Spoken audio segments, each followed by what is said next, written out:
Assalamu alaikum students, welcome to chemistry class. The next topic of chapter number 12, that was the hydrocarbons, is the alkenes. As we know that hydrocarbons जो हैं वो 3 series में हमने discuss किए थे. The first one is alkane, second one is alkenes and third one alkynes. Alkane में carbon और carbon में सिंगल बॉन्ड होता है, अल्कीन्स में डबल बॉन्ड और अल्काइंस में ट्रिपल बॉन्ड. ठीक है, सो आज जो हम डिस्कस करेंगे डैट इज़ द अल्कीन्स, जिसमें कार्बन और कार्बन में डबल बॉन्ड होता है. ठीक है, तो इस डबल बॉन्डिंग, ये जो कार्बन और कार्बन में डबल बॉन्ड है, definitely it is a covalent bond. ये बात याद रखिएगा कि जितने भी ऑर्गेनिक कंपाउंड्स हैं या हाइड्रोकार्बन्स हैं, उसमें कार्बन हमेशा कोवलेंट बॉन्ड ही बनाएगा. ठीक है, तो ये भी एक कोवलेंट बॉन्ड, 2 कोवलेंट बॉन्ड है. तो इनमें जो एक कोवलेंट बॉन्ड है, this is called as the sigma bond. Sigma bond is ये स्ट्रॉन्ग होता है. ठीक है, and the second one is called as the pi bond. और पाई बॉन्ड जो है वो as compare to the sigma bond जो है वो वीक होता है. ठीक है, यानी कि इसको ब्रेक करना आसान होता है. अब चूँकि इसको ब्रेक करना आसान होता है, तो जब भी कोई दूसरा एलिमेंट इस हाइड्रोकार्बन के पास आएगा तो वो इजीली उसमें ऐड हो जाएगा, ये इजीली उसमें से रिएक्शन कर लेगा. ठीक है, इजीली रिएक्ट कर लेगा. इसका मतलब है कि ये जो डबल बॉन्ड कंपाउंड होते हैं, उसमें वीक बॉन्डिंग की वजह से they are called as unsaturated compound. Unsaturated का मतलब है कि इसके अंदर ये मज़ीद अभी किसी भी एलिमेंट को अपने अंदर ऐड करने की कैपेसिटी रखते हैं, because they have the weak bond, और वो वीक बॉन्ड को ब्रेक करना आसान होता है. ठीक हो गया. So alkenes are called as unsaturated hydrocarbons due to the double bond. अब जो अल्कीन सीरीज़ है, definitely it is a homologous series, और ये एक होमोलोगस सीरीज़ बनाते हैं क्योंकि इस पूरी सीरीज़ की तमाम मेंबर्स की केमिकल रिएक्शंस एक जैसे हैं, और वो सबके अंदर जो है वो एक सिग्मा बॉन्ड और एक पाई बॉन्ड प्रेजेंट होता है. ठीक है, और इसलिए इनकी केमिकल रिएक्शंस भी एक जैसी होती हैं. और इस होमोलोगस सीरीज़ को हम लोग एक और नाम भी देते हैं, they are called as the olefins. ठीक है, alkenes are also called as olefins. Olefins का मतलब है कि ऑयल फॉर्मिंग, यानी कि ये ऐसे कंपाउंड है जो कि ऑयली प्रोडक्ट्स बनाते हैं, इसलिए हम इनको ओलेफिन्स भी बोलते हैं. ठीक हो गया. और नॉर्मली ये जो ऑयल्स हैं, ये इस होमोलोगस सीरीज़ या अल्कीन सीरीज़ के जो पहले मेंबर हैं जिनका मॉलिक्यूलर वेट कम होता है, वो ज़्यादा ऑयली प्रोडक्ट्स बनाते हैं, that is why they are called as olefins. ठीक हो गया. But with the when we move from top to bottom, जब हम नीचे आते जाएंगे तो number of carbon atoms increase करते जाएंगे, तो उनके अंदर ये प्रॉपर्टी भी जो है वो ऑयल्स बनाने की प्रॉपर्टी भी रिड्यूस होती जाएगी. ठीक है, तो अगर हम इनकी अक्रेंस देखें कि हमें ये कहाँ से प्रोड्यूस होता है, तो डेफ़िनेटली अब अल्कीन्स जो है, चूँकि इसके अंदर ये एक वीक बॉन्ड प्रेजेंट होता है, तो इसका मतलब है कि ये इजीली किसी दूसरे कंपाउंड के साथ आसानी से कंबाइन हो जाते हैं. ठीक है, इसलिए ये हमें कभी भी जो है वो फ्री स्टेट में नहीं मिलते. ठीक है, जैसे अल्केन्स के बारे में हमने पढ़ा था कि अल्केन्स में सिंगल बॉन्ड होता है और ये स्ट्रॉन्ग बॉन्ड होता है, उनको ये स्टेबल होते हैं, इनको ब्रेक करना डिफ़िकल्ट होता है, इसलिए अल्केन्स जो है वो हमें फ्री स्टेट में जो है अवेलेबल होता है. लाइक द हमने एग्जांपल पढ़ी थी कि मीथेन जो है वो घरों में जो हम गैस इस्तेमाल करते हैं, उसमें एक मेंबर इस्तेमाल होता है अल्केन का. ठीक है, लेकिन चूँकि ये अल्कीन्स अनसेचुरेटेड है, अनसेचुरेटेड होने की वजह से दे आर वेरी रिएक्टिव, बहुत ईजिली रिएक्शन कर लेते हैं, इसलिए ये फ्री स्टेट में नहीं मिलते. ठीक हो गया. और ये कंबाइंड स्टेट में मिलते हैं, लेकिन बहुत ही माइन्यूट अमाउंट में, माइन्यूट या ट्रेसिस में ये हमें कोल गैस के अंदर, नंबर 1 हमें ये कोल गैस के अंदर इसकी ट्रेसिस मिलती हैं. ठीक है, ट्रेसिस का मतलब होता है कि बहुत ही मामूली क्वांटिटी, ना होने के बराबर. ठीक हो गया. इसके अलावा इथाइलिन जो है वो नेचुरल गैस में जो 20% जो है वो नेचुरल गैस के अंदर जो है ये प्रेजेंट होता है. इथाइलिन. इथाइलिन का मतलब है इथीन. इथीन को ही हम इथाइलिन भी बोलते हैं. ठीक हो गया, ये इसमें मिलता है. इसके अलावा अगर हम पेट्रोलियम की क्रैकिंग करवाते हैं, ठीक है, क्रैकिंग का मतलब होता है strong heating in the absence of air. Air के एब्सेंस में जब हम इनकी स्ट्रॉन्ग हीटिंग करवाएंगे पेट्रोलियम की, तो उस दौरान भी हमें अल्कीन्स के कुछ मेंबर्स जो हैं वो मिलते हैं. ठीक है, तो these are the some sources or the occurrence of the alkenes. Now we will move towards the preparation methods of alkenes. How we can produce the alkenes, that is the preparation of alkenes. Alkenes को हम लोग कैसे produce कर सकते हैं।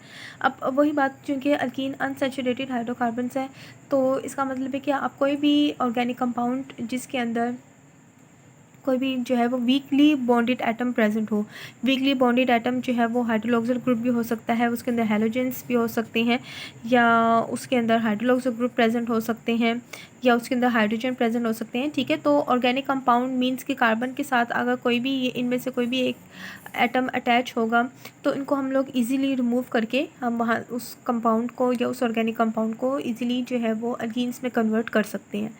ठीक है, कैसे? The first method number 1 is the dehydration of alcohol.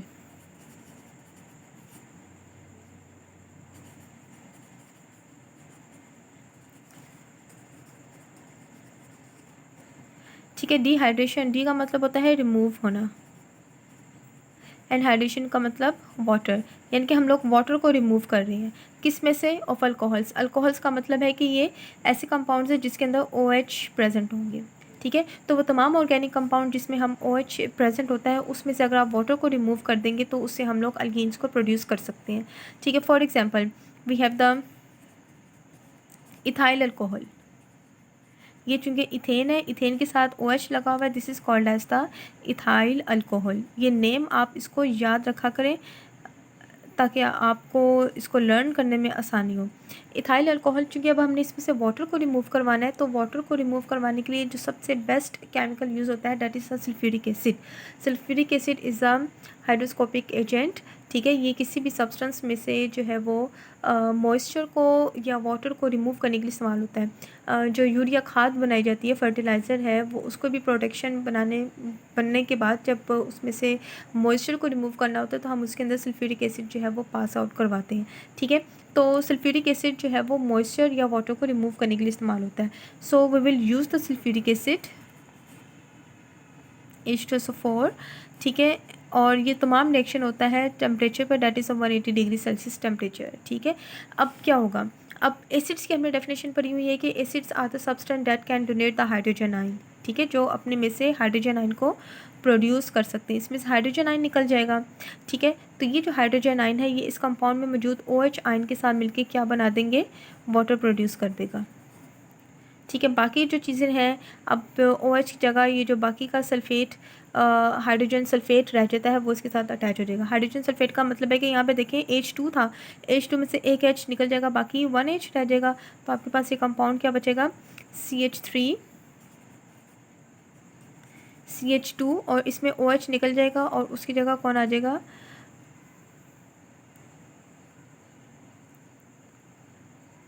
HSO4, hydrogen sulphate जो रह गया था वो। अब यहाँ पे चूँकि ये कंपाउंड हमारे पास यही रहता है, लेकिन अब चूँकि यहाँ पे हमने अपनी बॉन्डिंग को सेटिस्फाइड करना है, जब रिप्रेजेंटेशन करनी है हमने, हाइड्रोजन को सिर्फ एक बॉन्ड बनाने की कैपेबिलिटी होती है उसके अंदर, तो एक बॉन्ड इसका ये रिप्रेजेंट हो रहा है, एक ही सल्फर के साथ इंडिकेट हो रहा है, इसका मतलब यहाँ पे 2 बॉन्ड हाइड्रोजन बना रहा है, इसलिए हम इसको इस वे में नहीं लिखेंगे। ठीक है, तो हम इसको लिखेंगे लाइक डैट कि CH3 CH2 1 ऑक्सीजन, और 4 में से एक ऑक्सीजन यहाँ पे लिख देंगे। ठीक है, बाकी आपके पास कंपाउंड होगा डेट इज़ SO, 3 में से एक इधर आ गया, बाकी यहाँ पे 3 आ जाएंगे, और हाइड्रोजन एक बॉन्ड बनाएगा इस ऑक्सीजन के साथ। इसको हम बोलेंगे this is called as the ethyl hydrogen sulphate. SO4 hydrogen sulphate है और ये इथाइल ग्रुप है, this is called as ethyl hydrogen sulphate.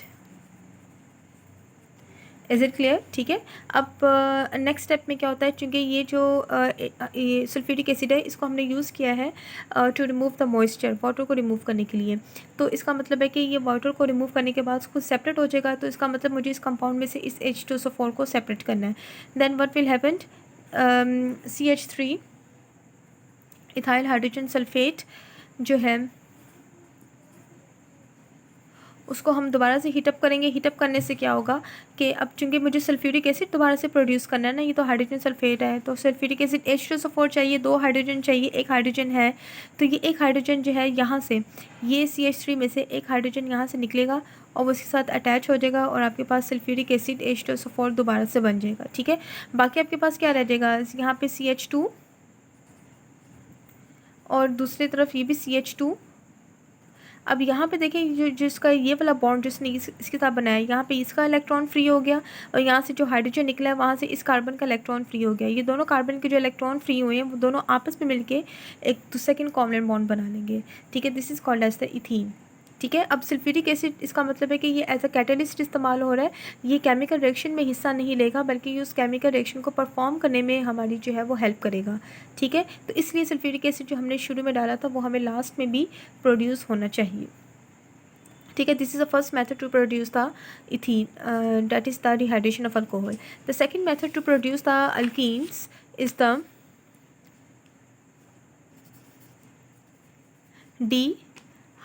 Dehydrohalogenation. D का मतलब रिमूव करना, हाइड्रो का मतलब हाइड्रोजन, हेलो का मतलब हेलोजेंस, जिनेशंस का मतलब उसको रिमूव करना। ठीक है, डिहाइड्रोहेलोजिनेशन ऑफ अल्काइल हेलाइड्स। ठीक है, नाउ डी का मतलब होता है रिमूव होना, हाइड्रो का मतलब हाइड्रोजन का, हेलो का मतलब हेलोजेंस का, किसी भी हेलोजेंस ग्रुप, यानी कि वो क्लोरीन हो सकता है, ब्रोमीन हो सकता है, आयोडीन हो सकता है, वटएवर। ठीक है, और यानी कि अब ये 2 चीज़ें रिमूव करनी है हमने, हाइड्रोजन भी और हेलोजेंस भी। ठीक है, किस में से करनी है, of alkyl halides. Alkyl halides क्या होते हैं, अल्काइल मीन्स के अल्केन्स में से एक हाइड्रोजन निकल जाएगा तो वो अल्काइल बन जाएगा और उस हाइड्रोजन की जगह कोई भी हेलोजेंस आके अटैच हो जाएंगे, they are called as alkyl halides. For example we have the ethyl chloride या ब्रोमाइड वटएवर। ठीक है, अब देखिए ये this is called as a alkyl halide. ये है इथाइल, ठीक है, जो कि इथेन से बना है। अब हाइड्रोजन रिमूव हो जाएगा तो वो इथेन जो है वो इथाइल बन जाएगा। ठीक है, ये इथाइल और ये हेलोजन है ब्रोमाइड, इथाइल ब्रोमाइड। ठीक है, अब इसमें से हमने क्या करना है, इसमें से हमने रिमूव करना है हाइड्रोजन एंड हेलोजेंस दोनों को। तो इन दोनों को रिमूव करने के लिए जो हम लोग इस्तेमाल करेंगे डेट इज़ द बेस इस्तेमाल करेंगे, पोटेशियम हाइड्रोक्साइड, और ये अल्कोहलिक होगी। ठीक है, इसके अंदर अल्कोहलिक सोल्यूशन ऐड किया जाता है।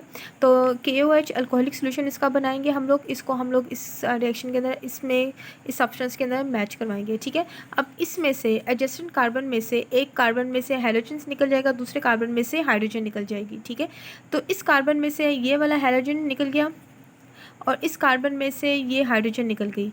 बाकी यहाँ पे क्या रह गया, CH3 की जगह यहाँ पे क्या रह जाएगा, CH2, और यहाँ पे CH2 के साथ ये ब्रोमीन लगा हुआ है तो ब्रोमीन निकल जाएगा, तो वहाँ पे क्या रह जाएगा, खाली CH2। ठीक है, अब क्या हुआ है कि अब ये वाला इलेक्ट्रॉन इस कार्बन का जो कि इस ब्रोमीन के साथ अटैच था वो फ्री हो गया। ठीक है, इसी तरह से ये CH3 था पहले, उसमें से एक हाइड्रोजन निकाल दिया, तो हाइड्रोजन निकालने से इस कार्बन का एक इलेक्ट्रॉन है वो फ्री हो गया। ठीक है, तो ये दोनों जो फ्री इलेक्ट्रॉन्स है ये दोनों आपस में मिलकर क्या बना लेंगे, एक और double bond, they are called as the ethene. इसको हम लोग इथीन बोलेंगे। ठीक हो गया। अब नेक्स्ट ये हाइड्रोजन ब्रोमाइड का क्या बना, अब हाइड्रोजन ब्रोमाइड जो हमने अल्कोहलिक KOH डाला हुआ है, ठीक है, तो ये ब्रोमीन इस पोटेशियम के साथ रिएक्शन करके पोटेशियम ब्रोमाइड बना देगा और ये OH इस हाइड्रोजन के साथ मिलकर क्या बना देगा, water. This is called as the ethene by the dehydrohalogenation of alkanes, alkyl halides. ठीक है, अब अल्काइल हेलाइड कोई भी हो सकते हैं, जो सा भी आप अल्काइल हेलाइड यूज़ करेंगे उसी का रिस्पेक्टिव जो है वो अल्कीन ग्रुप बन जाएगा। अब चूँकि यहाँ पे मैंने इथाइल ब्रोमाइड यूज़ किया था इसलिए मेरे पास इथीन बना है, लेकिन अगर मैं मिथाइल ब्रोमाइड इस्तेमाल करूँगी like that propyl CH2 and bromine, this is called as the propyl halides. Propyl mean propane में से एक हाइड्रोजन निकल के उसके साथ ब्रोमीन अटैच हो गई, this is called as the propyl halide. या यहाँ पे मैं हेलाइड में कौन इस्तेमाल कर रही हूँ, ब्रोमीन, तो ब्रोमाइड। ठीक है, रिएक्शन कंडीशन वही है, हम लोग पोटेशियम हाइड्रोक्साइड यूज़ करेंगे और ये कौन सा होगा, अल्कोहलिक होगा। ठीक है, तो अगेन वही क्या होगा कि एक कार्बन में से एक हाइड्रोजन रिमूव हो जाएगी और दूसरी टर्मिनल कार्बन में से एक हाइड्रोजन रिमूव हो जाएगी, ठीक है। तो सेम ऐसे ही है, ये दूसरे एडजेसेंट कार्बन में से एक इस कार्बन में से और एक नेक्स्ट कार्बन में से हाइड्रोजन रिमूव हो जाएगी, ठीक है। इस कार्बन में से तो ये ब्रोमीन रिमूव हो गई और इसके साथ जो दूसरी कार्बन है इसमें से कौन रिमूव हो जाएगी, हाइड्रोजन। बाकी जो चीज़ें रहेगी वो हम लिखते हैं like CH3 as it is. ये CH2 है, CH2 में से एक हाइड्रोजन निकल गई तो बाकी यहाँ पे क्या रह जाएगा CH, और ये इसका एक इलेक्ट्रॉन फारिग हो गया इस हाइड्रोजन के निकलने से, ठीक है। इस तरह से ये CH2 में से ये ब्रोमीन है वो निकल गया और ब्रोमीन के निकलने से जो इसका इलेक्ट्रॉन था वो फारिग हो गया, ठीक है। अभी जो दोनों इलेक्ट्रॉन्स फ्री हुए हैं दोनों आपस में मिलकर क्या बना लेंगे, डबल बॉन्ड बना लेंगे, and this is called as the propene,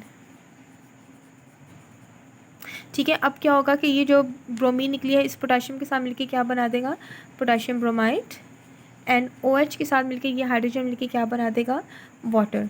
सो इसका मतलब है कि आप कोई भी अल्काइल हैलाइड इस्तेमाल करेंगे तो वो उसका रिस्पेक्टिव प्रोपीन बनेगी। बस ये याद रखना है कि जिस कार्बन में से आप हैलाइड्स रिमूव कर रहे हैं उसी के एडजेसेंट कार्बन में से आपने हाइड्रोजन को रिमूव करना है, ठीक है। So these are the two method that are use to